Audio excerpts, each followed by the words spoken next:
Bonsoir à toutes et à tous. Merci d'être venus ou de vous être connectés en ligne pour assister à cette conférence.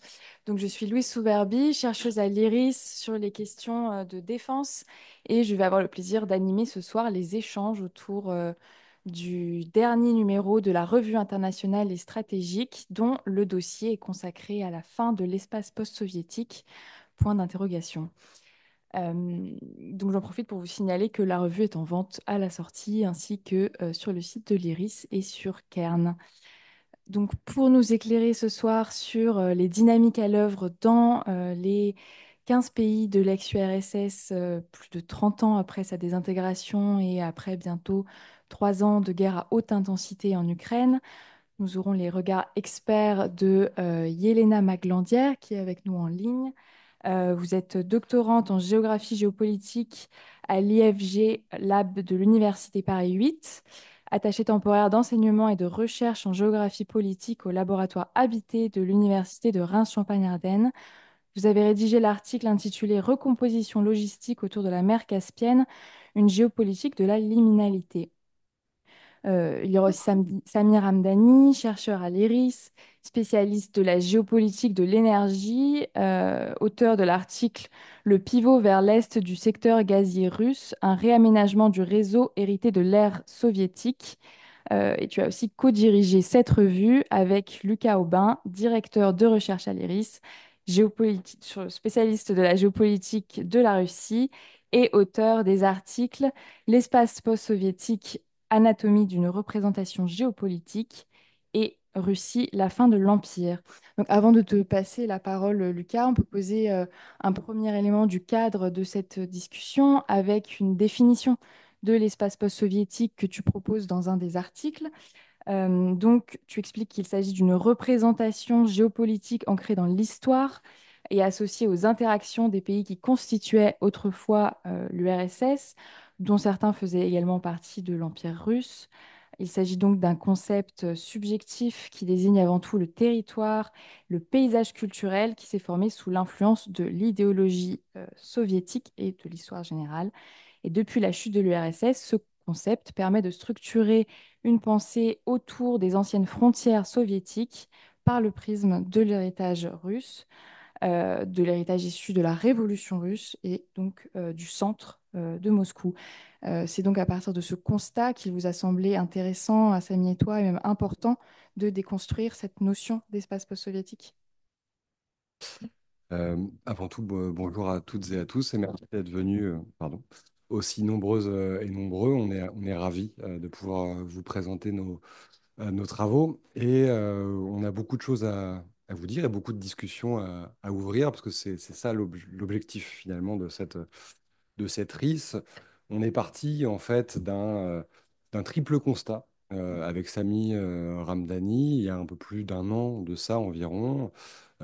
Évidemment, alors que la guerre en Ukraine faisait rage, et ce depuis le 24 février 2022.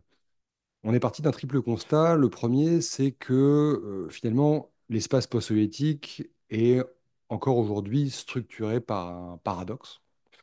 Un paradoxe entre, d'une part, le pragmatisme d'un certain nombre d'éléments, les infrastructures qui datent de l'époque soviétique, la géographie, l'histoire et un certain nombre de représentations, bien sûr, et la subjectivité des représentations justement nationales reconstruites depuis la chute de l'URSS. Et c'est à travers, nous croyons en tout cas, ce paradoxe finalement qu'un certain nombre de conflits existent aujourd'hui au sein de l'ex-URSS, que ce soit évidemment entre l'Ukraine et la Russie, mais entre d'autres pays qu'on pourra discuter ensemble plus tard aujourd'hui.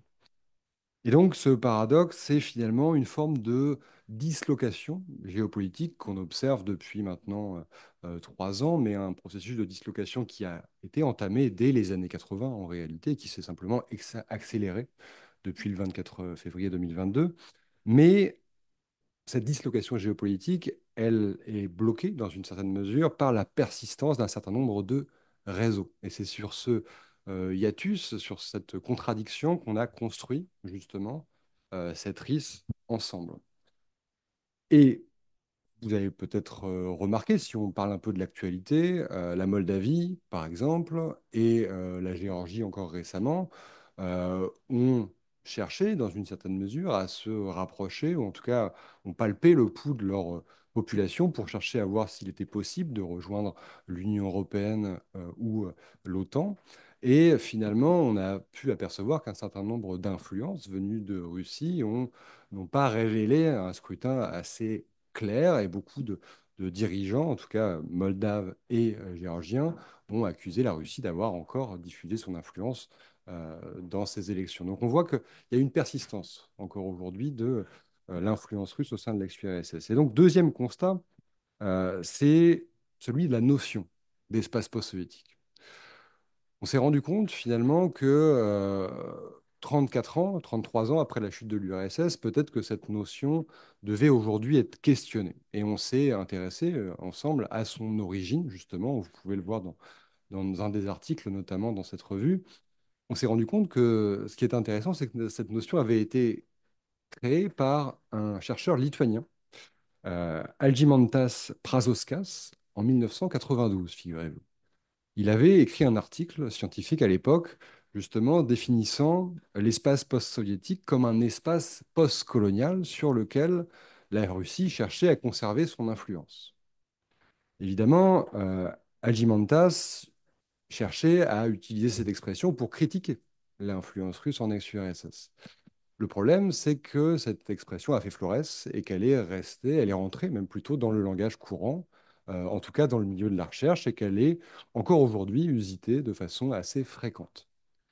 Le problème, c'est que lui-même critiquera sa propre expression à la fin des années 90 et parlera de nouveaux États indépendants pour qualifier les pays d'ex-URSS qui cherchaient à s'émanciper dans une certaine mesure de la Russie post-soviétique.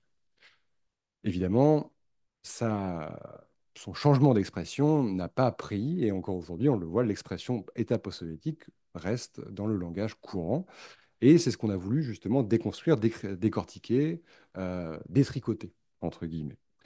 Et enfin, le troisième constat, et j'arrêterai ma première intervention là-dessus, le troisième constat, c'est le fait que finalement, l'invasion russe de l'Ukraine, le 24 février 2022, est une sorte en fait de chute de l'URSS à l'envers pour la recherche scientifique.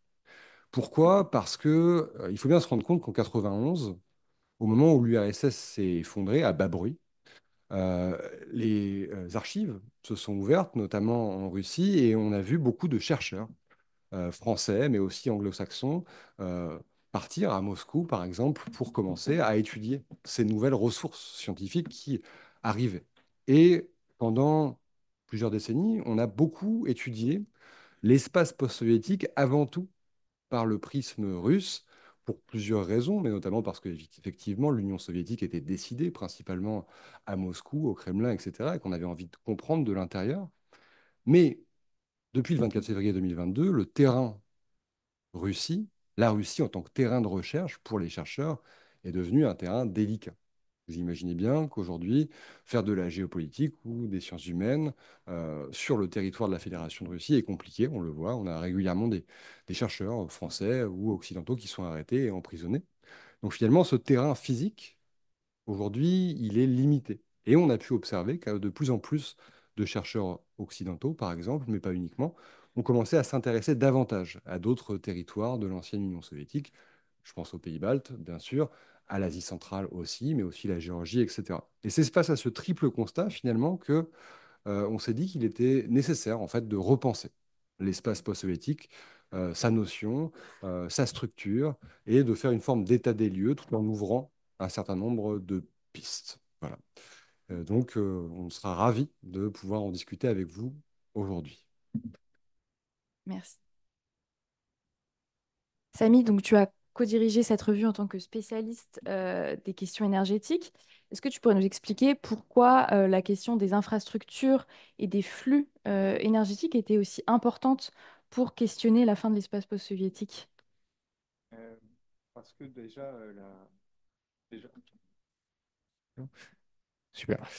Parce que déjà, l'énergie est au centre des enjeux géopolitiques de manière générale. C'est une vérité valable en tout endroit, mais c'est d'autant plus vrai au sein de l'espace post-soviétique. Principalement, Vladimir Poutine s'est saisi du secteur énergétique russe pour construire la puissance de la Russie post-soviétique. En 1992, Boris Eltsine privatise partiellement Gazprom, l'entreprise héritière du ministère de l'Industrie gazière soviétique. Et l'État russe n'en détient à la fin de ce processus que plus que 38% des parts. Dans les années 2000, quand Poutine reprend le pouvoir, enfin prend le pouvoir, l'État redevient actionnaire majoritaire de Gazprom en détenant un peu plus de 50% des parts. Le pétrole, de son côté, représente la plus importante rente économique dont bénéficie l'État russe. Mais c'est surtout le gaz naturel qui est la ressource qui lui a conféré le plus de pouvoir géopolitique. Pourquoi? Parce que si le pétrole est une commodité mondialisée depuis longtemps qui s'échange par voie maritime, le commerce du gaz, quant à lui, repose historiquement, même si c'est en train de changer, principalement sur des gazoducs. Des gazoducs qui sont donc des structures régionales. Ces infrastructures rigides, elles ne permettent pas, contrairement à la souplesse du transport maritime, de pouvoir changer de fournisseur en fonction des besoins, au gré des tensions.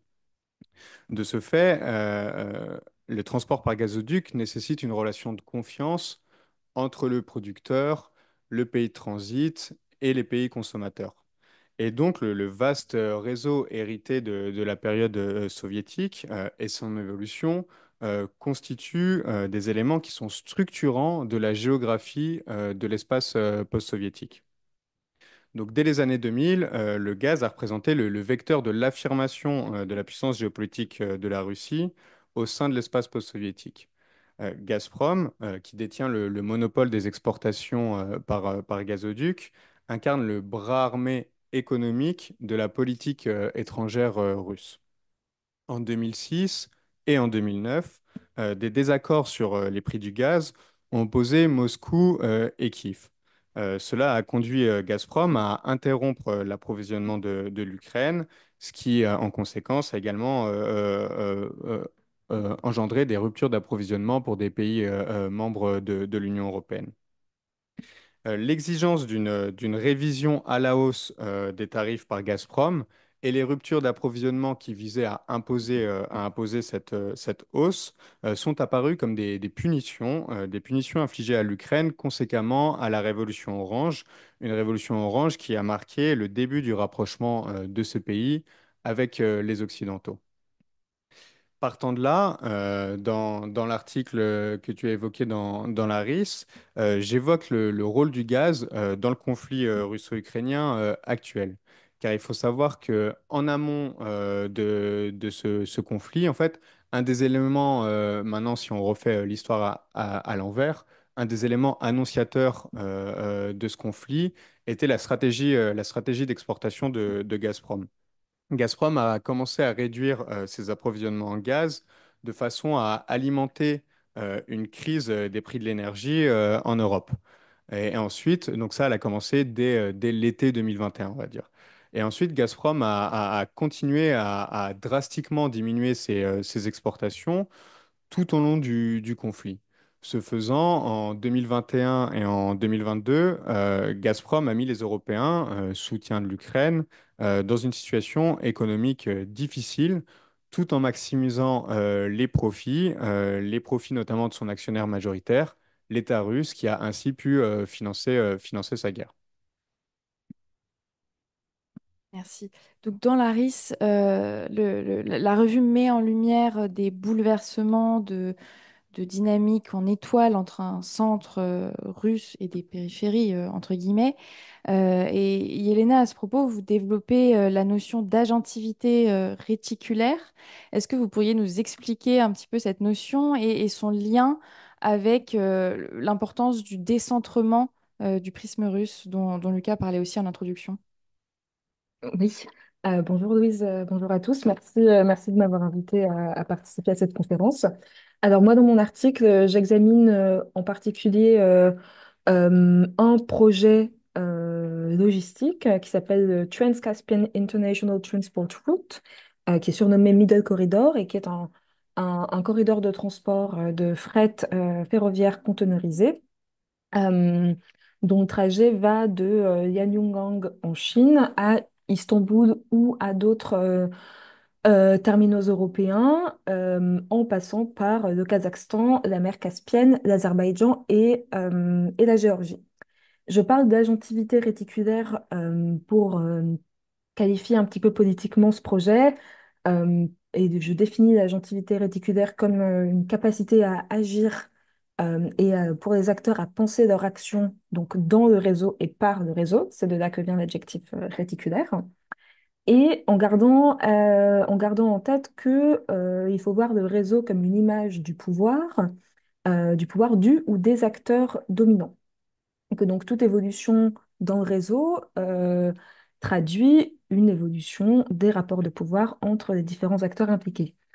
Et, euh, et donc, je parle d'inventivité réticulaire, qui est une donne relativement nouvelle, parce que dans le cadre de ce projet, de ce corridor, de ce middle corridor transcaspien, les porteurs du projet sont l'Azerbaïdjan, le Kazakhstan et la Géorgie. C'est un projet qui a été euh, designé, fabriqué à partir de 2014 par ces trois États-là. Or, c'est un nouveau format, on va dire, de discussion de la logistique et du transport dans cette région et dans l'espace post-soviétique en général, où la fabrique du réseau, la création de réseau et la production d'une géographie réticulaire a été usuellement le fait, l'apanage d'une puissance, que ce soit la puissance d'abord impériale russe, puis la puissance soviétique, puis ensuite la puissance des agences de développement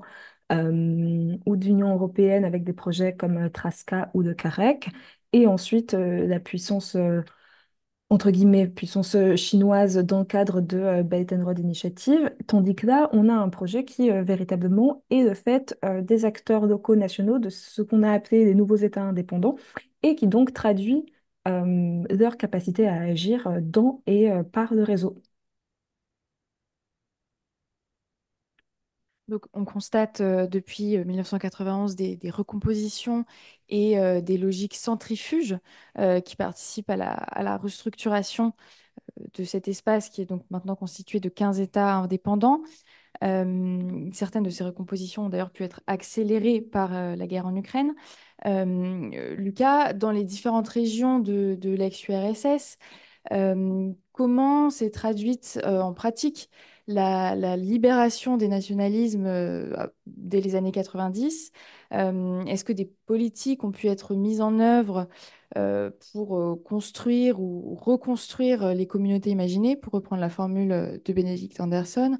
Et est-ce que cette reconstruction a pu passer par un effort de désoviétisation, voire de dérussification? Alors, ça fait évidemment beaucoup de choses à traiter en une réponse. Euh, je vais essayer d'être assez synthétique, mais effectivement, l'espace post-soviétique, depuis la chute de l'URSS, est soumis à un certain nombre de forces centrifuges, c'est-à-dire, pour parler d'États en tout cas, d'un certain nombre d'États qui cherchent, euh, par leur politique, par leur diplomatie, à s'émanciper de la tutelle de Moscou. Alors, il y a tout un tas de stratégies qui ont été mises en place, avec plus ou moins de succès, justement, et on va ensemble peut-être dresser une forme d'état des lieux. Déjà, ce qu'on peut dire, c'est que aujourd'hui, l'espace post-soviétique, d'un point de vue des forces centrifuges, il est, euh, on pourrait dire, atomisé. C'est-à-dire que finalement, mis à part peut-être les pays baltes et quelques pays d'Asie centrale, chacun suit aujourd'hui sa propre voie. tantôt, on cherche à développer une diplomatie, une politique multivectorielle, donc à la fois, par exemple, avec la Chine, avec l'Union européenne ou encore avec la Turquie. Parfois, au contraire, quand on s'appelle la Lettonie, la Lituanie et l'Estonie, on met davantage tous les œufs dans le même panier en regardant davantage à l'ouest vers l'Union européenne et l'OTAN. Parfois, on a des difficultés à trouver sa propre voie. Je pense notamment à certains pays d'Asie centrale qui aujourd'hui encore tâtonnent. Mais en tout cas, on a un certain nombre d'évolutions politiques et géopolitiques qui ont lieu depuis les années 90.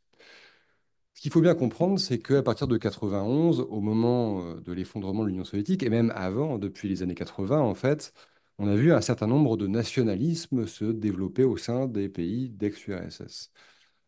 Ces nationalismes ne se sont pas développés, ne se sont pas déployés au même niveau et à la même vitesse. Mais à partir de 91, pour les 15 pays fraîchement indépendants, et j'inclus la Fédération de Russie dedans, il a fallu se construire, il a fallu d'une part, pardon, déconstruire l'histoire soviétique, construire son roman national et se reconstruire euh, à travers ces nouvelles indépendances. Pour certains pays, c'était plus simple que pour d'autres. Pour certains pays, il y avait déjà un passé indépendant. Bon, je pense notamment à la Lettonie, par exemple, qui avait connu une indépendance après la Première Guerre mondiale.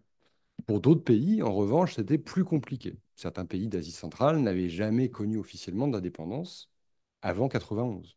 Donc on partait, entre guillemets, de zéro ou presque. C'est-à-dire qu'il fallait structurer une histoire, un roman national à travers les historiens, mais à travers aussi les politiques mises en place à l'échelle locale.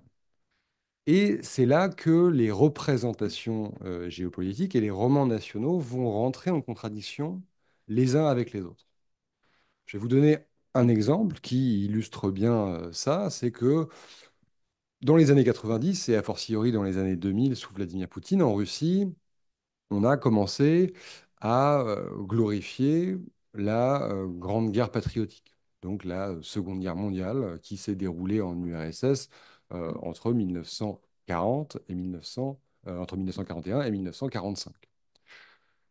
L'idée, c'était de glorifier finalement la victoire soviétique contre l'Allemagne nazie, mais cette histoire oubliait d'autres pans de la période soviétique. C'est-à-dire qu'on oscillait en fait en permanence entre ce qu'on pourrait appeler entre hypermnésie et amnésie. L'hypermnésie, on glorifie Staline quand on gagne la Grande Guerre patriotique. Amnésie, on oublie, entre guillemets évidemment, la période du goulag.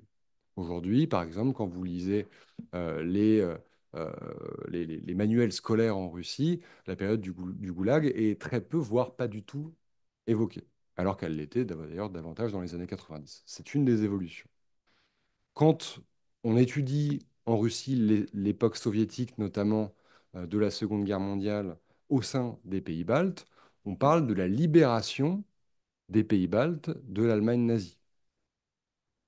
Et maintenant, si on retourne les choses, quand on va dans une école aujourd'hui en Lettonie, par exemple, on va vous apprendre peu ou prou l'inverse.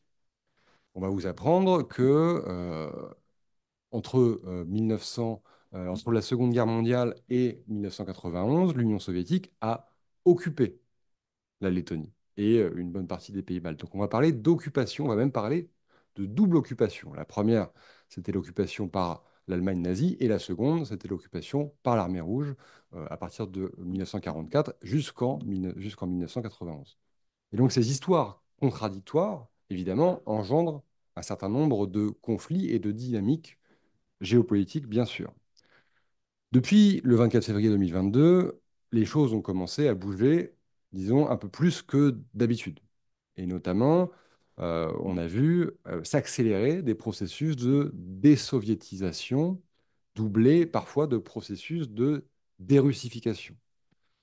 L'idée, elle est la suivante, tout simplement, c'est justement de déconstruire, parfois même de détruire le passé soviétique ou le passé russe pour justement mettre en valeur un autre roman national. Par exemple, si on prend encore l'exemple de la Lettonie, un certain nombre de monuments soviétiques qui perduraient depuis 91 ont été détruits depuis 2022, purement et simplement. Évidemment, en Ukraine, c'est le cas. On a vu par exemple la statue de Catherine II à Odessa être déboulonnée pour justement oublier, entre guillemets, le passé russe et soviétique. Donc, on est aujourd'hui entre amnésie et hypermnésie du passé soviétique, avec des contradictions parfois entre les différents acteurs. Et je vais vous prendre un autre exemple, mais qui est assez révélateur. On le sait que depuis 91, les pays d'Asie centrale, donc notamment le Kazakhstan et l'Ouzbékistan, cherchaient à mener une politique dite multivectorielle, en à la fois nouant des nouveaux partenariats avec la Chine, avec l'Union européenne, on peut penser à l'uranium par exemple avec la France par exemple, mais aussi en gardant ces liens historiques avec la Russie. Difficile de faire autrement quand on a une frontière évidemment aussi importante avec la Russie.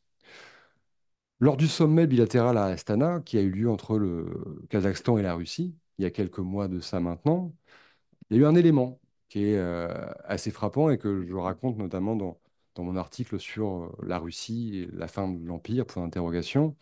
C'est que le président Tokayev, au moment d'accueillir le président Poutine, a pris la parole en kazakh. Il faut savoir qu'au Kazakhstan, on a deux langues officielles. On a le kazakh et le russe. Il était d'usage depuis la chute de l'URSS que les dirigeants kazakhs euh, parlaient justement aux représentants russes ou au président russe en russe.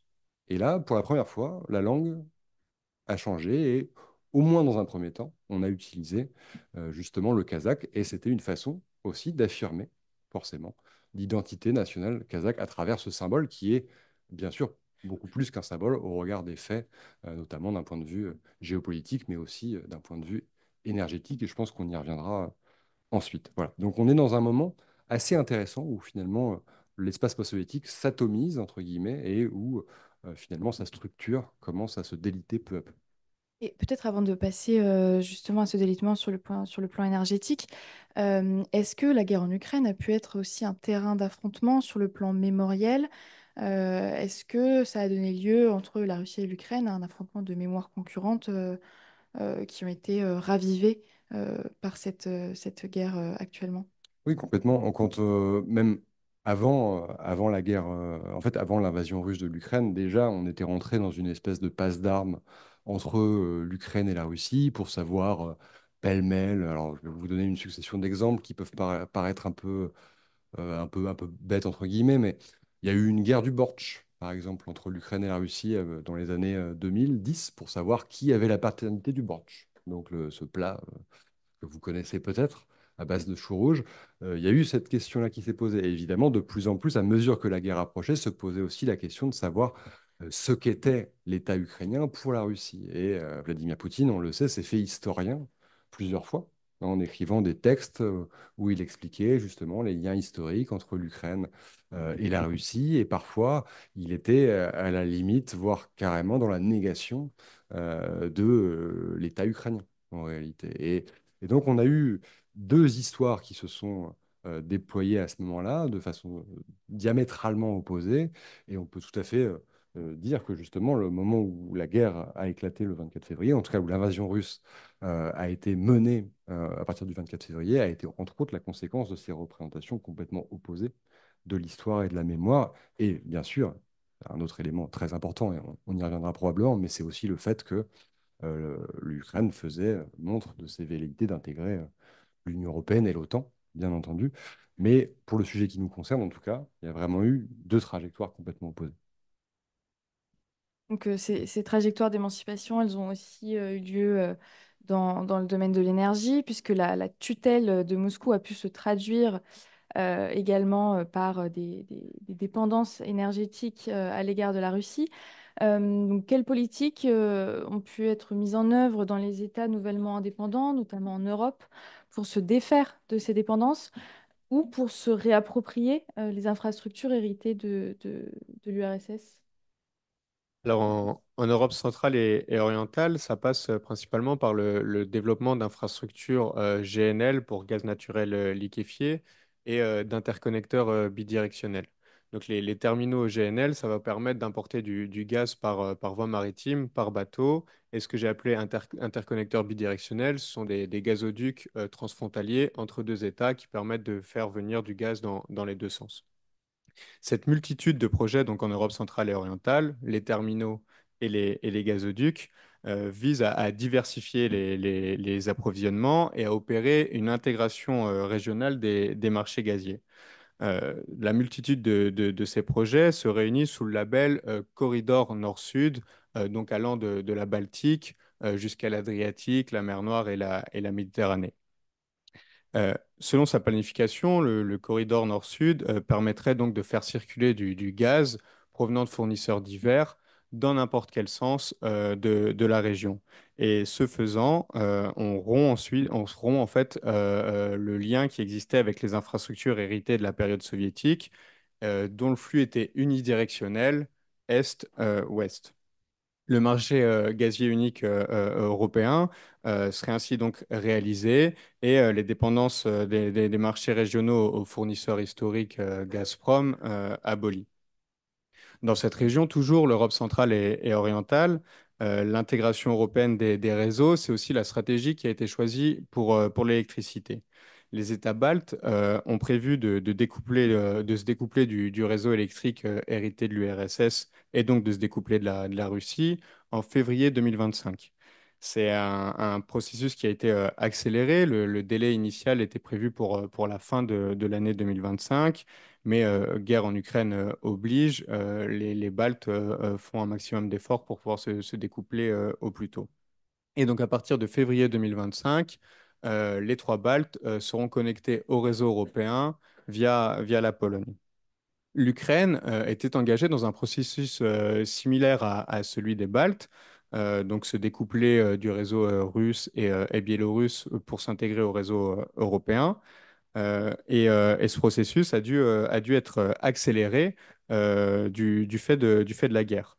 Le 24 février 2022, une date qui vous est donc familière et qui nous réunit ici, dans le contexte du processus de découplage du réseau ukrainien du réseau russe, un test a été fait qui visait donc à faire tourner le réseau ukrainien en autonomie pendant 3 jours de façon à tester sa résilience pour pouvoir ensuite l'intégrer au réseau européen. Donc le 24 février, ce test commence. Il devait durer 3 jours, mais 4 heures après son commencement, l'armée russe entre en Ukraine et débute l'invasion. Donc on voit bien ici que la Russie a profité de la vulnérabilité de l'Ukraine à ce moment charnière de son réseau électrique pour débuter son invasion. L'Ukraine, finalement, s'est synchronisée au réseau européen le 16 mars 2022 et depuis peut importer de l'électricité donc via ses voisins européens. Ce que je viens de raconter pour l'Europe centrale et orientale tend à faire penser qu'on se dirige effectivement vers la fin de l'espace post-soviétique. Mais on a d'autres dynamiques au sein de cet espace qui viennent contredire cette représentation. Dans le Caucase, premièrement, l'Azerbaïdjan s'affiche auprès des Européens comme un fournisseur gazier alternatif à la Russie. Mais si cela est vrai, ce qu'il faut avoir en tête, c'est que la Russie, finalement, s'entend plutôt bien avec ce concurrent. En 2022, dans le contexte de la crise énergétique européenne, l'Azerbaïdjan envoie 1 milliard de mètres cubes de gaz supplémentaires à l'UE. Parallèlement à ça, et si cela a été rendu possible, c'est parce que Gazprom et SOCAR, l'entreprise d'Azerbaïdjan, ont signé un contrat portant sur l'exportation d'1 milliard de mètres cubes depuis la Russie vers l'Azerbaïdjan pour stabiliser le marché national. Vous le voyez, on est donc dans un jeu à somme nulle. Euh, Toujours avec l'Azerbaïdjan, la Russie, au final, s'entend bien sur les exportations vers le sud-est européen. Les exportations russes, azéries, passent par la Turquie. En Turquie, vous avez aussi du GNL qui arrive et de la production gazière locale. Le fait que toutes ces sources diverses soient concentrées en Turquie, ça permet au gaz russe de pouvoir transiter vers l'Union européenne en étant anonymisé en Turquie. Donc ça, c'était pour le Caucase. En Asie centrale, la coopération avec la Russie dans le domaine gazier euh, atteint un niveau sans précédent.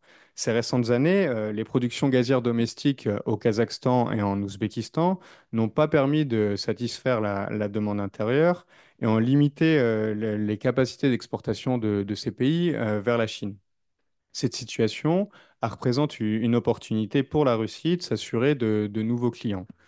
En décembre 2022, Vladimir Poutine a proposé d'établir une union gazière avec le Kazakhstan et l'Ouzbékistan qui vise à répondre aux besoins domestiques de ces pays et également à coordonner le transit gazier à destination de la Chine via le territoire de ces pays.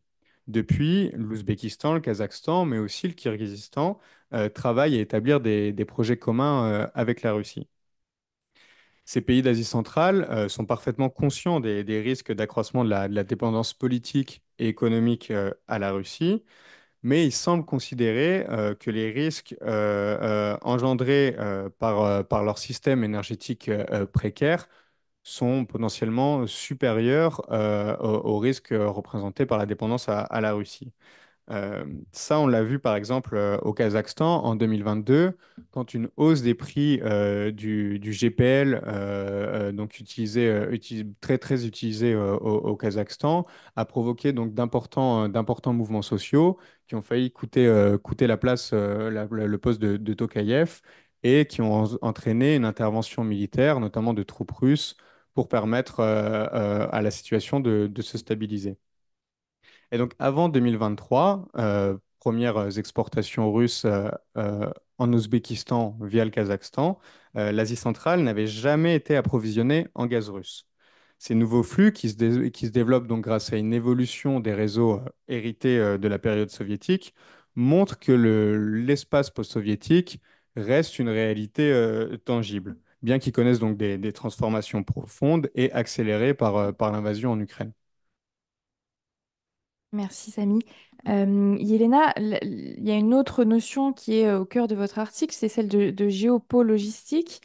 Est-ce que vous pourriez nous expliquer comment la restructuration des infrastructures dont on a parlé dans le domaine de l'énergie, mais donc des infrastructures en général, et en particulier cet exemple du corridor du milieu, accompagne aussi des recompositions au plan géopolitique, donc dans la région de la mer Caspienne, et est-ce que ces recompositions peuvent être accélérées par la guerre en Ukraine? Oui, alors cette géopolitique, ce néologisme dont je parle, c'est un petit peu, on va dire, le pendant de ce dont je parlais tout à l'heure, de l'agentivité réticulaire, c'est-à-dire c'est la prise de conscience de cette capacité à agir dans le réseau et par le réseau par les acteurs locaux, et en retour, on va dire la gouvernementalisation, ou la stratégisation, la formulation comme stratégie de cette capacité à agir dans et par le réseau. Ça permet la formulation géopolitique des projets logistiques et de transport, et aussi la médiatisation par la logistique d'orientation spécifique de politique étrangère. Donc cette logistique, ou cette géopolitique de la logistique, tout simplement, elle est bien sûr, en premier lieu, le fait, euh, pour moi, dans ce que j'étudie, le fait des acteurs étatiques dans les États caspiens et dans les pays partenaires du Middle Corridor. Donc, c'est le fait d'utiliser ce corridor, voilà, de le faire circuler comme un outil géopolitique et diplomatique. Et, c'est aussi le fait d'acteurs extérieurs qui perçoivent ces changements et qui viennent, enfin, qui trouvent différentes manières selon leur fonction et selon leur mandat de se projeter sur ce corridor et via ce corridor. Donc c'est bien sûr quelque chose qui a radicalement évolué depuis le début, depuis l'invasion russe de l'Ukraine. Le Middle Corridor existait bien sûr avant, mais après l'invasion, en fait, il va prendre une ampleur qui est au début surtout spéculative et discursive, mais qui ensuite vient se vérifier un petit peu sur le terrain et dans les chiffres une ampleur qu'il n'avait absolument pas auparavant, étant donné qu'il avait été conçu un petit peu comme ce qu'on appelle une route de redondance par rapport au corridor nord qui passe, lui, par la Russie. Donc, à partir du moment où la Russie, le territoire de la Russie est sanctionné, ça n'empêche pas le transit de marchandises sur son territoire, mais ça le complique un petit peu, notamment au niveau des contrats d'assurance. Et donc, il y a certains opérateurs logistiques privés européens qui se disent, bon, bah, on va éventuellement réfléchir à développer des routes alternatives pour assurer le transport de marchandises entre Asie et Europe, et entre aussi, on verra ensuite, entre Asie centrale et Europe. Donc, il y a il y a un moment qui se met en place, un truc qui se met en place autour de ce corridor. Et donc, à partir de ça, ça attire forcément l'attention d'acteurs plus politiques et ou développementaux. Et on va voir que dans un premier temps, ce sont des agences de développement qui vont commencer à penser ce corridor ou à penser son amélioration, son agrandissement, son expansion capacitaire. Donc, on a eu la Banque mondiale, l'OCDE et la BERD qui ont publié des rapports à chaque fois ciblés sur l'amélioration du fonctionnement, la suppression de certains éléments de friction, et les financements ciblés possibles pour que le corridor fonctionne mieux, parce que ça sert ou ça servirait des intérêts aussi des acteurs européens. Donc on a ce genre de projection vraiment centrée sur enfin, qui se fait par des outils de l'aide au développement, mais qui sont aussi des projections géopolitiques. On a des choses qui relèvent vraiment de manière plus visible, en fait, d'une stratégie de politique étrangère, en particulier de la part de l'Union européenne, dans le cadre de Global Gateway. Et donc, en lien avec ces études conduites par la BERD, vraiment une volonté de l'Union européenne d'agir sur le Middle Corridor et d'en faire un chaînon d'approvisionnement qui fonctionne pour des standards européens et qui permettent en fait de construire un futur commun entre l'Asie centrale, le Caucase et l'Union européenne, qui donc passe par les réseaux et passe par la relation commerciale que le bon fonctionnement de ce réseau doit pouvoir permettre.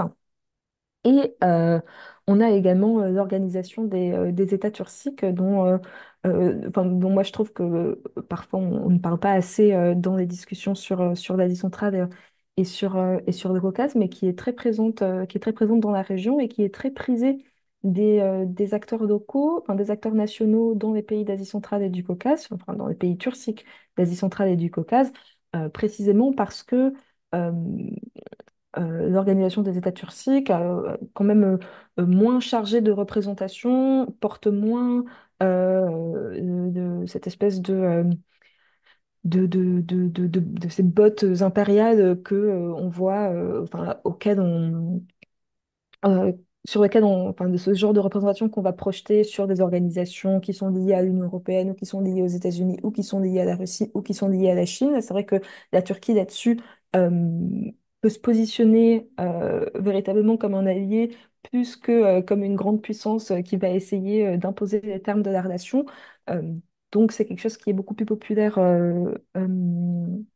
en local, et donc l'organisation des États turciques qui est très active dans le domaine du transport et de la logistique et qui cherche à financer, pareil, des projets d'amélioration et des infrastructures et qui, elle, peut se permettre de proposer à la différence, enfin, pas vraiment la différence, mais de manière plus avouée que des organisations développementales, va tenter de proposer des modifications et des améliorations qui relèvent plus du fonctionnement politique intérieur des États.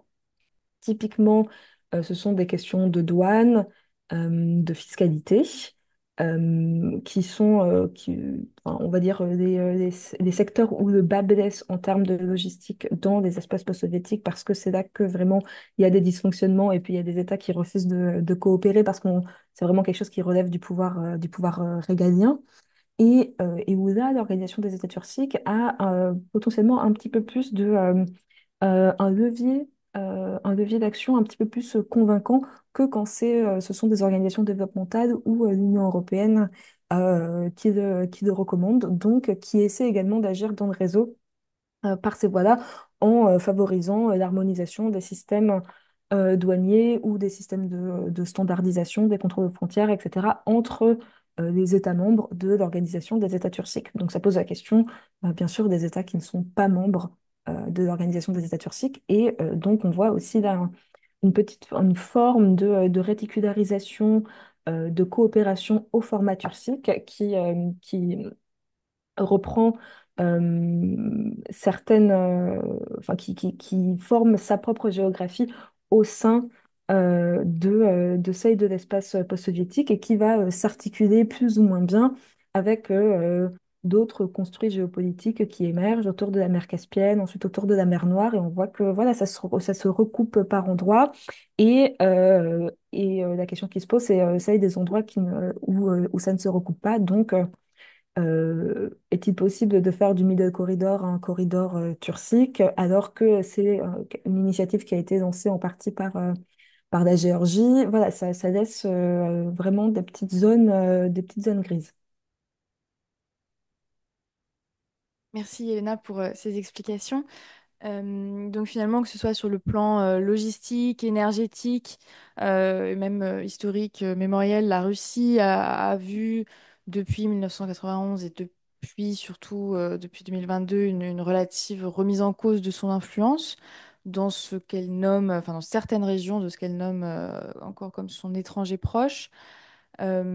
Pourtant, Moscou met en œuvre certaines politiques pour maintenir cette influence dans ces divers domaines, euh, et notamment vis-à-vis des États qui essayent de rééquilibrer leur politique étrangère, donc que ce soit en se rapprochant de l'Europe ou d'autres acteurs que Yelena vient de mentionner. Lucas, est-ce que tu pourrais commencer par préciser quels sont les ressorts de ces politiques russes pour maintenir une influence au plan culturel et politique? Quelles sont les cibles de ces politiques et sur quel réseau elles s'appuient? Oui, merci pour cette question.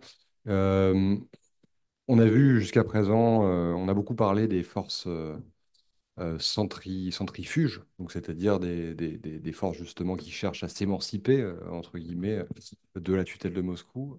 Il y a Larsen, non? Tu peux éteindre ton... Mieux comme ça? Ouais. Bon.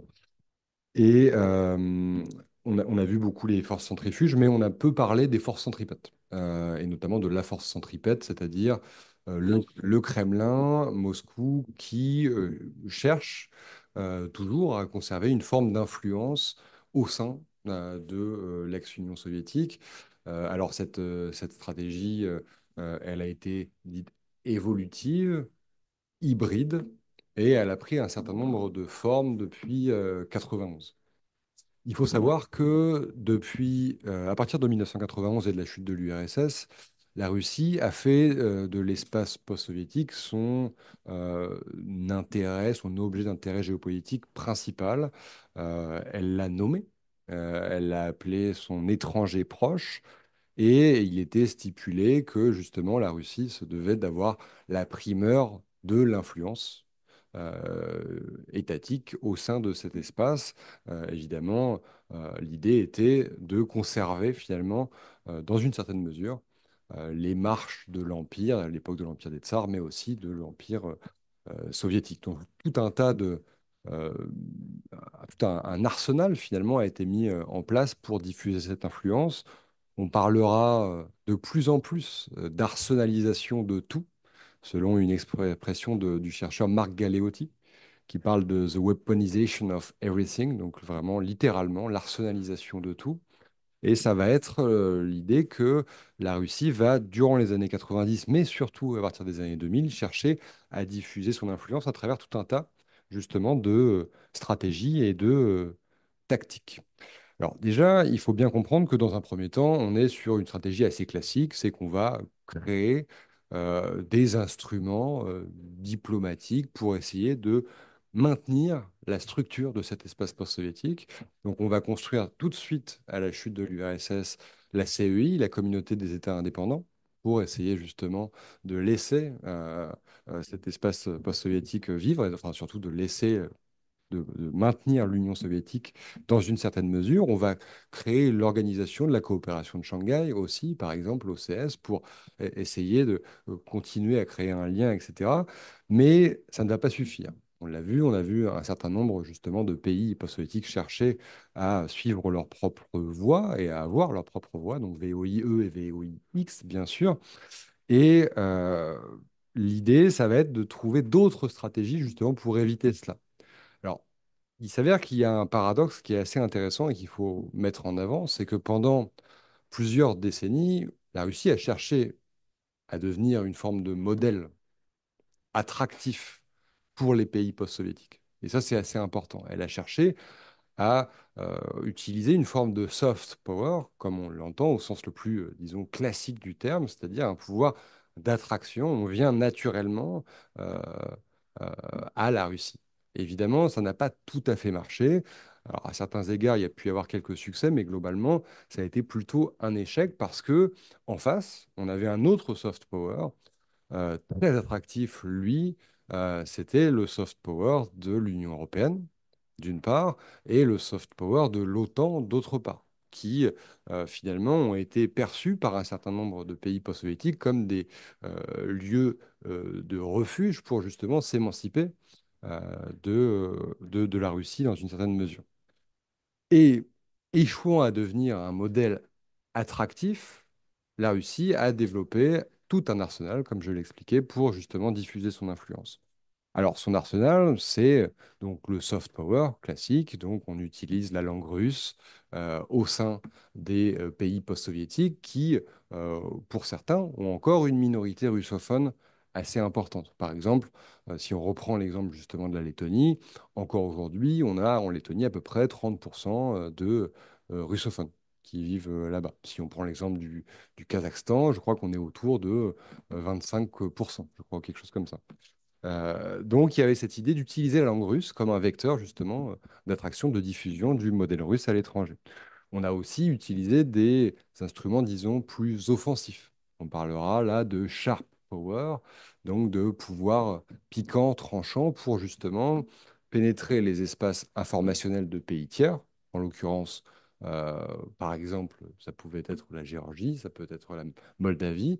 L'idée là, c'est en pénétrant ces espaces informationnels, diffuser de fausses informations ou en tout cas diffuser un narratif favorable au régime russe ou défavorable au régime pro-européen, pro-OTAN ou en tout cas pro-occidentaux de manière générale pour pouvoir rallier à sa cause une partie de la population visée. En l'occurrence, pardon, je parlais de la Géorgie et de la Moldavie et ça peut, par certains égards, fonctionner parfois. Autres éléments, évidemment, c'est la question énergétique. Tu l'as évoqué, bien sûr, Samy. C'est l'idée que l'énergie peut devenir une arme lorsque la politique et la géopolitique de tel ou tel État ne convient plus à Moscou. On l'a vu lors des révolutions de couleur qui ont eu lieu, par exemple, au début des années 2000, où le Kremlin faisait pression sur les États et notamment sur l'Ukraine en disant, attention, si vous regardez trop à l'ouest, alors on coupe le robinet. Donc ça, c'était une des stratégies. Autre stratégie, évidemment, alors ça, c'est des stratégies qui sont aujourd'hui, qui peuvent peut-être faire sourire, mais qui ont véritablement fonctionné, en tout cas à un certain moment, c'est par exemple l'usage d'éléments comme le sport, la culture, la musique, pour essayer de diffuser une certaine image du pays. Et on se souvient, par exemple, d'un point de vue sportif, de l'accueil des JO de Sochi 2014, de la Coupe du Monde de football 2018, qui était là pour diffuser une certaine image positive de la Russie et essayer de la rendre davantage attractive. Mais évidemment, et c'est là où le bas blesse, depuis 2022, les choses ont bien changé Et cette stratégie russe, cette arsenalisation de tout au sein de l'espace post-soviétique a muté. Aujourd'hui, l'espace post-soviétique, l'étranger proche, on l'a vu, est atomisé et de fait, la stratégie russe elle-même l'est également. Et on l'a vu justement, notamment dans la dernière doctrine de politique étrangère de la Russie, où finalement un très court passage est dédié à l'étranger proche, là où avant c'était l'un des principaux. En réalité, donc, il y a eu une évolution. Et cette évolution, elle est liée notamment à une forme d'adaptation. Cette adaptation, c'est quoi? C'est qu'aujourd'hui, le régime russe fait la part belle à la stratégie dite du pivot vers l'Est, c'est-à-dire que on prend acte de la rupture entre la Russie et une partie de l'espace post-soviétique et une partie de l'Occident, et on essaye davantage de regarder à l'Est, vers l'Asie notamment, l'Orient. Évidemment, la Chine est un acteur très important dans le cadre de cette stratégie. Et on fait, du coup, le pari de la désoccidentalisation et de ce qu'on appelle, dans le jargon russe aujourd'hui, de la majorité mondiale. La désoccidentalisation, c'est quoi? C'est l'idée de dire qu'aujourd'hui, finalement, si les pays non occidentaux s'unissent, réussissent à s'unir, via les BRICS, par exemple, on l'a vu à Moscou récemment, euh, à Kazan, pardon, d'ailleurs, récemment, si les pays non occidentaux réussissent à s'unir, alors ils pourront peser de tout leur poids dans la géopolitique mondiale et apparaître comme un contrepoids efficace contre l'Occident. Alors évidemment, on n'en est pas encore là. On n'en est pas encore là du tout, mais en tout cas, cette mutation, cette évolution de la stratégie russe, elle est majeure. Il faut bien se rendre compte d'une chose, et je conclurai mon intervention là-dessus, c'est que pendant des siècles, notamment à l'initiative de Pierre le Grand, euh, le territoire, la politique russe faisait la part belle à son territoire dit européen. Il faut se rendre compte que la Russie, le territoire de la Russie est situé à un quart sur le continent européen, aux trois quarts sur le continent asiatique. Jusqu'à présent, elle cherchait davantage à regarder à l'ouest, à lier des partenariats, à nouer des partenariats, pardon, avec l'Union européenne d'un point de vue gazier, etc., etc. Aujourd'hui, on cherche à changer son fusil d'épaule du côté russe et on cherche davantage à regarder à l'est et utiliser les trois quarts de ce territoire asiatique, même si, pour celles et ceux qui vont voyager en Russie dans leur vie, ces personnes le savent, ces territoires sont relativement vides en réalité, mais pour autant, il y a vraiment cette idée aujourd'hui de pivot vers l'Est qui existe. L'expression arsenalisation de tout, elle est particulièrement intéressante pour parler de l'énergie. Tu le disais toi-même, Gazprom est le bras armé de la politique étrangère russe. Donc, dans quelle mesure l'État russe, à travers Gazprom, a pu être acteur des restructurations des réseaux énergétiques et également de ce pivot vers l'Est? Est-ce qu'il s'est opéré dans le domaine énergétique et encore aujourd'hui, à quel point Gazprom sert d'outil de diffusion de l'influence russe? Alors, je vais pas parler que de Gazprom, puisque maintenant l'industrie gazière russe comprend également un autre acteur de poids qui est Novatek pour le développement du GNL notamment. Euh, alors, la Russie, à la fois, a pensé la recomposition de son réseau et à la fois, dans une certaine mesure, on peut dire, elle le subit. Depuis un certain nombre d'années déjà, la Russie conçoit donc cette recomposition bien avant la guerre en Ukraine. Cette recomposition, elle repose sur un pilier terrestre, Gazprom, et sur un pilier maritime, Novatek. Le pilier terrestre consiste à développer des gazoducs vers la Chine et le pilier maritime à développer des infrastructures d'exportation de GNL, principalement dans l'Arctique. Euh, on le voit donc, la recomposition du réseau gazier russe consiste principalement en un pivot vers l'Est. La guerre en Ukraine a fait de ce pivot une nécessité absolue, tout en le rendant bien plus compliqué. Alors pourquoi d'abord la guerre a fait de ce pivot une nécessité? Comme je l'ai dit dans ma première intervention, dans le contexte de la guerre, Gazprom a abandonné ses parts du marché européen. Si en 2022, l'explosion des cours lui a permis d'engranger d'importants revenus, la stabilisation du marché en 2023 a engendré pour Gazprom une perte de 6,4 milliards d'euros, sur l'année, une première depuis 24 ans. On le comprend, il devient donc urgent pour Gazprom de pouvoir trouver d'autres débouchés. Mais trouver d'autres débouchés, ce n'est pas si évident. En effet, pour ce qui est du transport terrestre, la Chine voit sa position de négociation nettement renforcée par la situation de Gazprom. La construction du premier gazoduc russe à destination de la Chine, Force de Sibérie 1, a commencé après l'annexion de la Crimée en 2014 et a été finie en 2019. Actuellement, Force de Sibérie 2 est en négociation. C'est via ce projet-ci que les Russes entendent réorienter les flux qui allaient autrefois en Europe vers la Chine. Cependant, malgré les efforts russes pour accélérer la conclusion d'un accord avec la partie chinoise, aucun réel progrès n'a été fait au cours des 2 dernières années. Les Chinois seraient trop exigeants au niveau du prix et il est probable que ceux-ci privilégient plutôt même des importations par GNL qui sont plus flexibles que la construction d'un gazoduc rigide, comme je le disais. En attendant, Force de Sibérie 1, avec Force de Sibérie 1, Gazprom est devenu le plus grand fournisseur par gazoduc de Chine en février 2024. Elle a dépassé donc pour la première fois le Turkménistan. Cette évolution pourrait inciter le Turkménistan, de son côté, à se rapprocher de l'Azerbaïdjan et de la Turquie, du coup, pour trouver de nouveaux débouchés en Europe.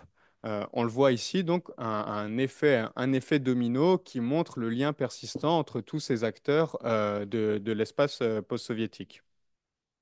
Toujours avec ces mêmes acteurs, euh, en juin 2024, un protocole d'accord entre Gazprom et son équivalent iranien a été signé. La Russie envisagerait d'exporter 109 milliards de mètres cubes vers l'Iran. Pour vous donner une idée de ce que ça représente, c'était ce que Nord Stream 1 et Nord Stream 2, s'il avait fonctionné, devaient exporter par la Baltique. Donc là, 109 milliards de mètres cubes iraient de Russie vers l'Iran, destinés à la consommation domestique iranienne, mais aussi à une redistribution régionale. Ces exportations nécessiteraient la construction d'un gazoduc sous-marin sous la Caspienne d'un côté, mais on a aussi discuté la participation de l'Azerbaïdjan au transport du gaz russe vers le sud.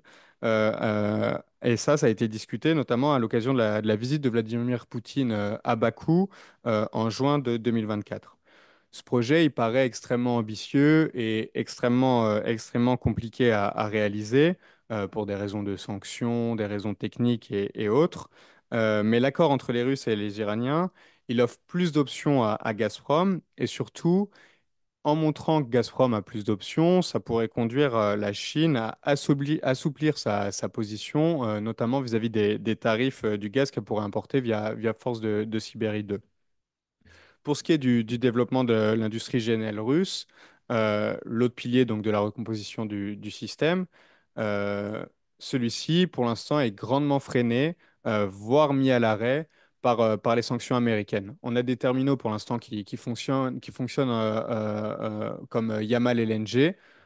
Pour l'instant, ceux-ci ne sont pas sanctionnés, mais les nouveaux terminaux comme Arctic LNG 2 sont sous sanction. Les Russes ont essayé d'exporter, ils ont fait tourner quelques bateaux depuis 3 mois sur les océans, mais ça n'a pas trouvé d'acheteurs du fait des sanctions.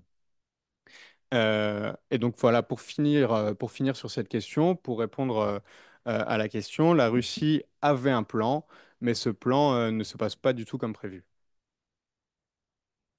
Et peut-être une dernière question avant de passer à vos questions. Yelena, vous disiez tout à l'heure que le projet de corridor du milieu n'était pas le premier.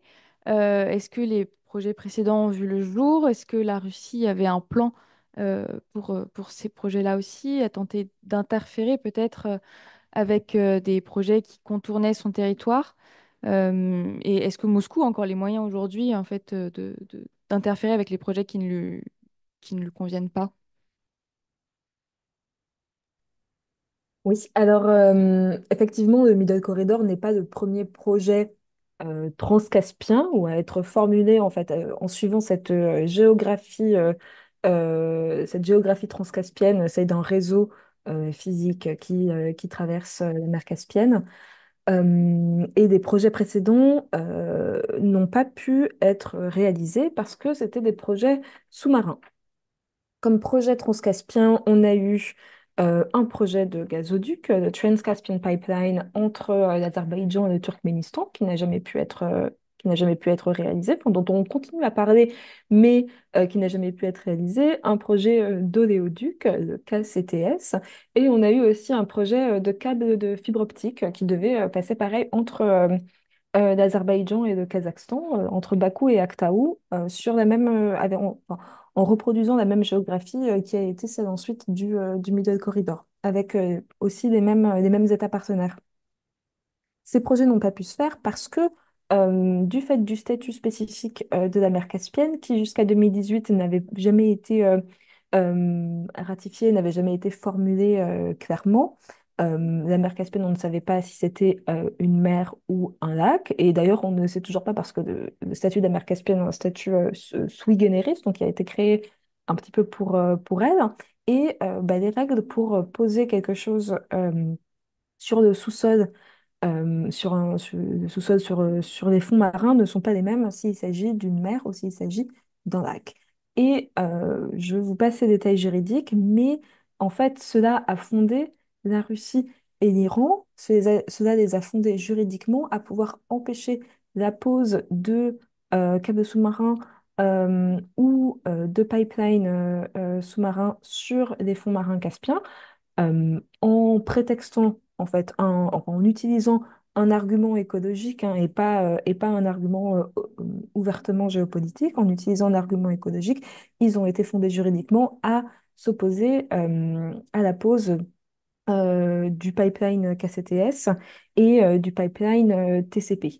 Pour le câble de fibre optique TASIM, cette information n'est pas, c'est la rumeur, hein, mais cette information n'existe pas de manière vérifiée. Donc, je vais éviter voilà, de trop euh, jouer ce jeu-là, mais voilà, c'est ce qui est soupçonné par les acteurs qui ont travaillé sur le projet. Et donc, bah, l'intérêt de la Russie et d'Iran à l'époque, c'était effectivement d'éviter, enfin de faire l'économie de la concurrence, hein, parce que la Russie est un exportateur de gaz, et parce que l'Iran enfin, s'opposait à la délimitation enfin, la délimitation du sous-sol de la mer Caspienne qui le laissait, enfin, qui attachait à l'État, au territoire iranien la partie du sous-sol, enfin, du fond caspien qui ne contient pas d'hydrocarbures. Donc l'Iran s'opposait à ça, donc ça a ensuite mené à s'opposer à la pose de pipeline. Et c'est quelque chose que bah, on n'a pas retrouvé, qu'on ne peut pas retrouver quand il s'agit juste d'un corridor logistique. Et donc juste pour ce qui est de sa section en Caspienne, ce sont juste des bateaux qui passent d'un port à l'autre. Donc là, juridiquement, on ne peut pas s'y opposer. Euh, voilà, le trafic maritime est libre en mer Caspienne tant qu'il ne s'agit pas de bateaux militaires ou de bateaux qui battent pavillon d'un État qui ne serait pas caspien. Donc, voilà, des paquebots et des cargos azerbaïdjanais, turkmènes ou enfin, turkménistanais ou kazakhstanais qui traversent la mer Caspienne en portant des containers ou des semi-remorques. Voilà, il y a aucun problème là-dessus. Donc, la Russie ne peut pas s'y opposer ou, en tous les cas, ne peut pas juridiquement essayer d'empêcher ce projet d'être réalisé. Et je dirais aussi que la donne change effectivement depuis l'invasion de l'Ukraine et depuis les paquets de sanctions. Et en fait, maintenant, cette multiplication des réseaux, elle est utile à la Russie. C'est-à-dire que en termes de capacité, pour le Middle Corridor, on est quand même sur quelque chose qui est bien moins important que ce que peut faire la route du Nord, qui passe du coup Chine, Mongolie, Russie, Biélorussie, ou Chine, Russie, Biélorussie, ou Chine, Kazakhstan, Biélorussie, puis Union européenne. Cette route du Nord qui est toujours en activité et qui concentre toujours la majeure partie des échanges terrestres entre Asie et Europe. Le Middle Corridor peut couvrir des maximum 10% euh, de la capacité logistique du corridor du Nord. Donc, on n'est pas sur une concurrence, euh, pas encore du moins. Les améliorations visent à pouvoir la rendre possible, mais on n'est pas sur une concurrence économique véritablement menaçante. On est plus sur une géopolitisation de ces routes de transport et sur une concurrence géopolitique. Mais même là, euh, cette multiplication des réseaux, elle est utile à la Russie à des fins en fait de réexport, et c'est-à-dire que le Middle Corridor, il relie entre eux des États qui sont aussi individuellement bien reliés à la Russie, et donc ça permet en fait éventuellement ensuite au réseau russe de venir se brancher à différents endroits du Middle Corridor, au Kazakhstan ou en Azerbaïdjan, ou enfin, voilà, dans la Caspienne. Donc, il n'est pas vraiment question de concurrence commerciale. Maintenant, c'est éventuellement quelque chose qui, au contraire, sert les intérêts réticulaires et logistiques russes qui ont aussi changé après, après l'invasion de l'Ukraine. On peut aussi donner l'exemple du projet de corridor de Zangezur, qui essaye désespérément d'être imposé par l'Azerbaïdjan à l'Arménie et qui est soutenu par la Russie parce que, quand bien même c'est un corridor qui ne passe pas par la Russie, c'est un corridor auquel la Russie peut avoir accès et qui en plus devait être contrôlé par les forces de sécurité russes. Donc là, c'était vraiment quelque chose qui était beaucoup plus visible.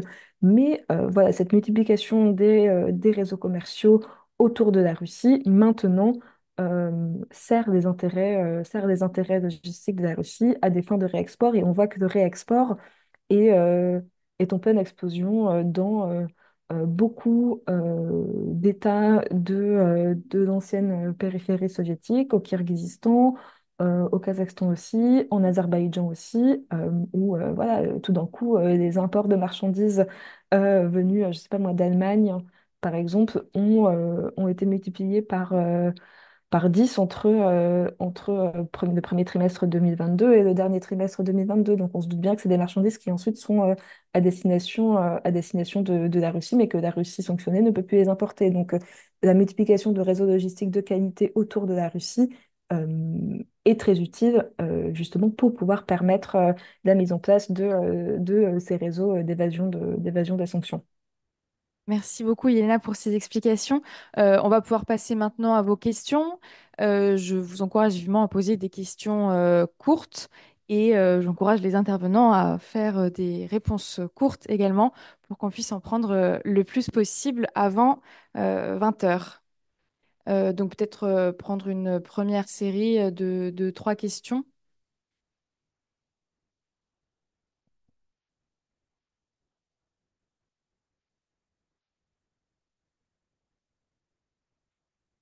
Oui, alors bonsoir à tous. Donc, je m'appelle Vignes Thomas, je suis de la Higher School of Economics de Saint-Pétersbourg. Et ce soir, je voudrais vous poser une question. Donc, vous avez longuement développé sur Gazprom et le gaz naturel liquéfié. Et donc, je voulais vous demander par rapport s'il y avait d'autres secteurs de l'énergie où la Russie était justement proactive pour développer son influence, notamment dans l'énergie nucléaire.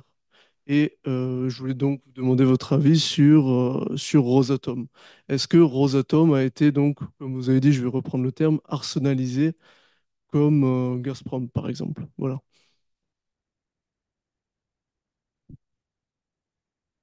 Bonsoir à tous. Moi, ma question, elle s'adresse à Samir Hamdani et à Yelena. C'est sur la question du corridor transcaspien. Il y a un développement d'infrastructures, mais je crois qu'il y a des limites en termes de tonnage pour les navires et donc ça limite le trafic. Ça concerne surtout le pétrole. Est-ce que c'est en passe d'évoluer ou il y a toujours une limite à ce niveau-là? Merci.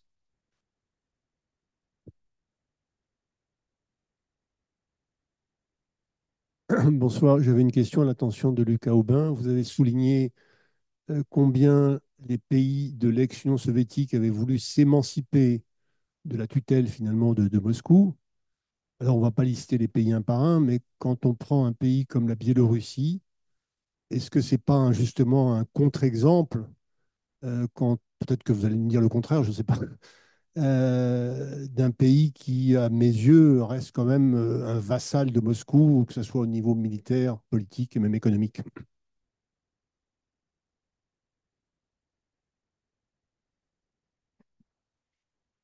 Alors, je répondrai qu'à la question sur Rosatom, puisque je n'ai pas les données pour la seconde question, où je laisserai Yelena. S'agissant de Rosatom, alors, vecteur d'influence, oui, certainement. La diplomatie nucléaire russe est très active, donc via des partenaires comme par exemple la Turquie. La Turquie parle d'une dépendance au gaz russe, essaye de s'en défaire. Elles sont défaites en construisant une centrale nucléaire avec Rosatom. Donc on reste quand même dans un jeu d'influence conséquent. Rosatom est aussi un des fers de lance de l'offensive diplomatique, politique russe en Afrique. On a de plus en plus de projets dans cette région. Et donc, en fait, avec l'énergie nucléaire, ce qu'on construit, c'est une dépendance de très long terme. Puisqu'une fois que vous avez construit une centrale, vous êtes dépendant du fournisseur donc pour l'entretenir, pour l'alimenter et la faire fonctionner. Donc oui, la diplomatie nucléaire russe est importante et a créé des relations politiques de long terme avec les bénéficiaires. Sur l'arsenalisation, pour l'instant, non. Ça n'a pas été employé comme un moyen de coercition parce que aussi je veux dire, le flux de combustible, le flux de combustible nucléaire, pour l'instant, ne crée pas de relation de dépendance comme on l'a avec le gaz. Le gaz, je disais, on a des relations très rigides par les gazoducs. Là, on a une marchandise qui comprend d'autres fournisseurs via lesquels on pourrait switcher en cas de besoin. Yelena, vous voulez répondre à la question sur... Oui, sur le middle corridor et le tonnage. Alors déjà, juste un petit point de cadrage, c'est que ce middle corridor et ce corridor transcaspien, c'est principalement du fret ferroviaire conteneurisé, donc on n'est pas sur du transport d'hydrocarbures qui se ferait par tanker et ou dans des barils, mais vraiment sur des conteneurs qui transportent de la marchandise. Ça peut être, bon, voilà, on m'a expliqué des sacs à dos, on a eu des conserves de sauce tomate, enfin voilà, vraiment des choses comme ça, parfois de l'équipement, parfois du blé et parfois des matériaux. Des minéraux. Mais voilà, pas de liquide. C'est quelque chose qui est de plus en plus. Enfin, ils essayent, mais vraiment maintenant d'exporter un petit peu de pétrole kazakhstanais en le faisant passer par l'Azerbaïdjan, surtout qu'il y a des grosses stations de pompage à Sangatchar en Azerbaïdjan. Mais à la base, c'est pas ce pourquoi ce corridor a été conçu. Du coup, au niveau du tonnage, on est sur normalement une capacité de 80 000 EVP par an sur le Middle Corridor, ce qui est très peu, mais qui est amené justement à être amélioré. Et c'est pour ça qu'on a aussi toute cette action maintenant, enfin, depuis l'invasion d'Ukraine, on a toute cette action, cette mobilisation des acteurs du développement, du financement, des institutions européennes, etc., qui vise à améliorer le fonctionnement, la fluidité et la capacité du Middle Corridor pour pouvoir aussi l'ancrer dans les chaînes d'approvisionnement et les routes logistiques de l'Union européenne. Mais en fait, et je vais terminer là-dessus, ce qui est vraiment intéressant avec ce Middle Corridor, au-delà du tonnage et au-delà du chiffre et des statistiques, c'est quelque chose qu'il ne faut pas négliger. Mais, euh, ce qui est vraiment intéressant de regarder, c'est la manière dont, au travers de ce réseau, les différentes ambitions des acteurs partenaires sont médiatisées, sont formulées et sont rendues possibles. Et à titre d'exemple, je dirais que justement, entre le premier trimestre 2022, enfin, si on prend les résultats d'opération du Middle Corridor à la fin 2021 et ensuite à la fin 2022, ils ont été multipliés par 2,5. Donc ça, c'est à cause de l'invasion de l'Ukraine. C'est énorme. Donc, ce que je veux dire, c'est que c'était quand même quelque chose qui était assez bas. Je pense qu'on était au niveau de 20 ou 25 000 EVP en 2021 et on est au niveau de 70 000 en 2022. Encore en dessous de la capacité maximale, mais une évolution vraiment notable. Et on a cru au début que euh, ces résultats étaient le produit d'une réorientation du commerce terrestre entre la Chine et l'Union européenne, et que donc les opérateurs, voyant la guerre en Ukraine, voyant les sanctions envers la Russie, avaient décidé de reporter une partie de leurs opérations justement sur cette route de redondance qu'est le Middle Corridor.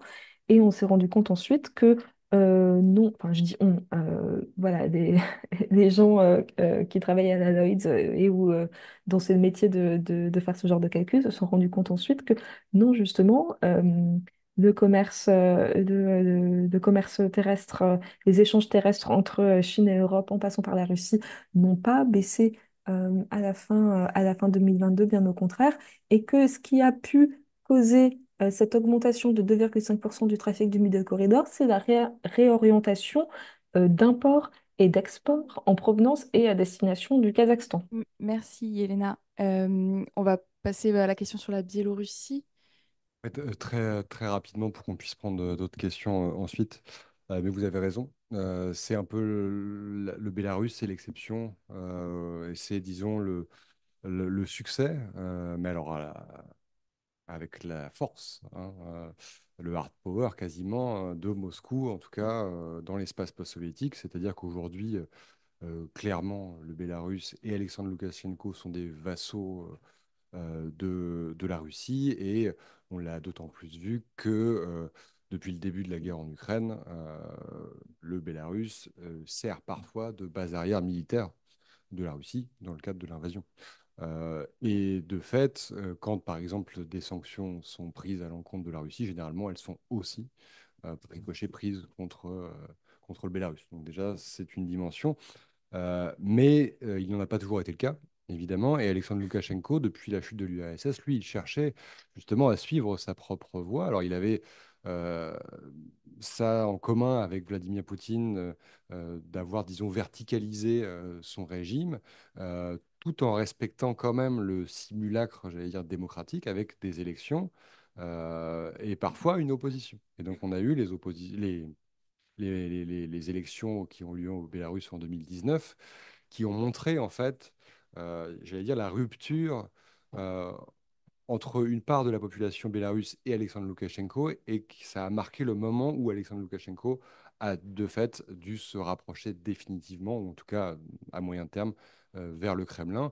Il faut se souvenir que suite à cette élection, donc une partie de la population bélarusse est sortie dans la rue, a manifesté contre les résultats, les jugeant peu crédibles au regard de la façon dont la population s'était déplacée jusqu'à présent dans les urnes, etc.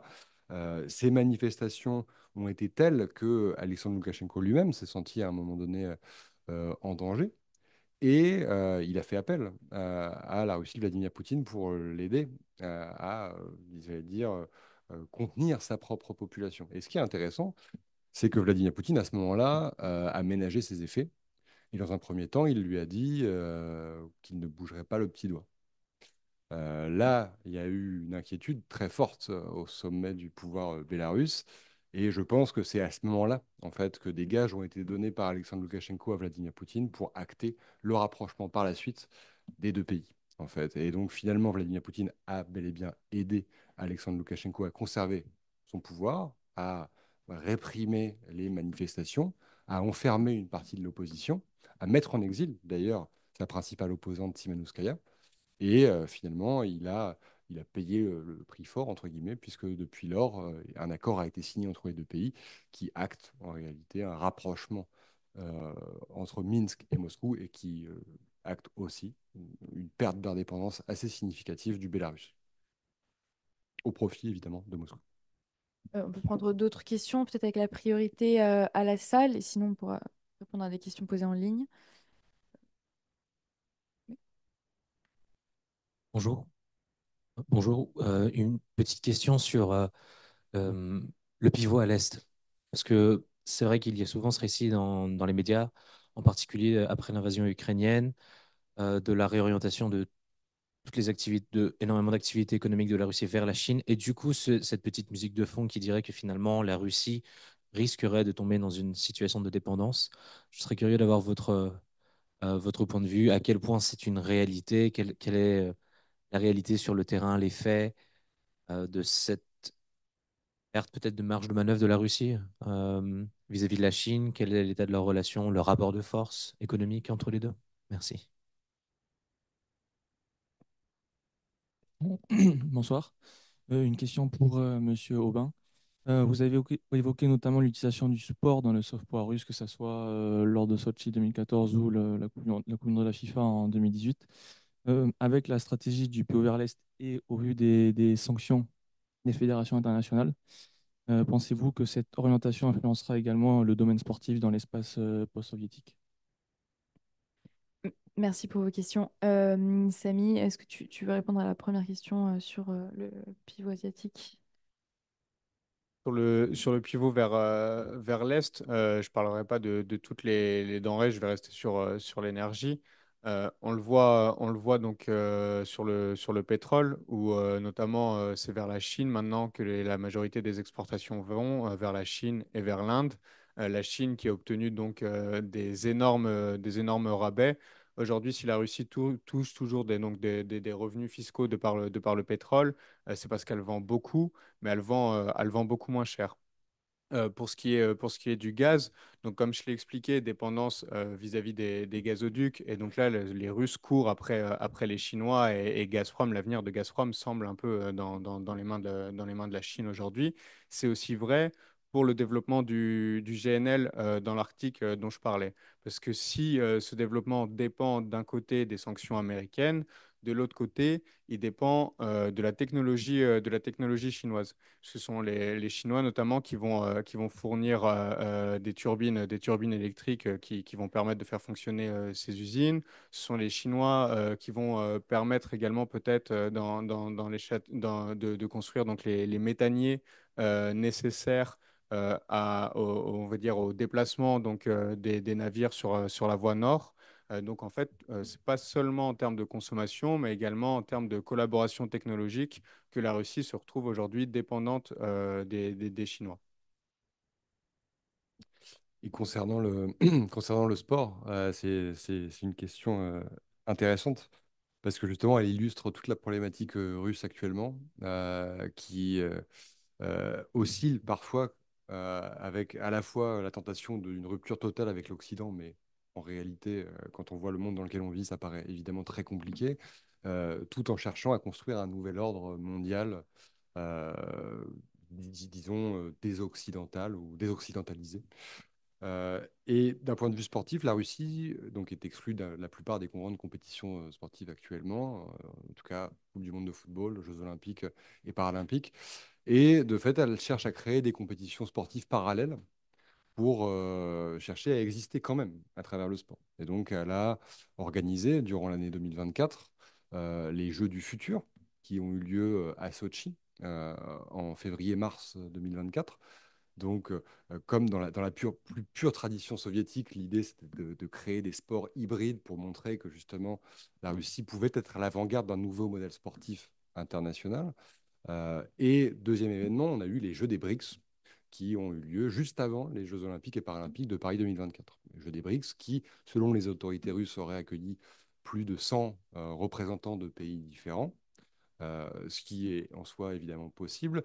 Néanmoins, le succès évidemment de la compétition est relatif par rapport, en tout cas comparé aux compétitions du type Jeux olympiques et paralympiques. Et donc, ce qu'on observe, c'est que dans le même temps, justement, la Russie cherche quand même à réintégrer les grandes instances du sport mondial pour pouvoir exister à travers elles lors de grandes compétitions internationales, disons, plus classiques et traditionnelles, type Jeux olympiques et paralympiques.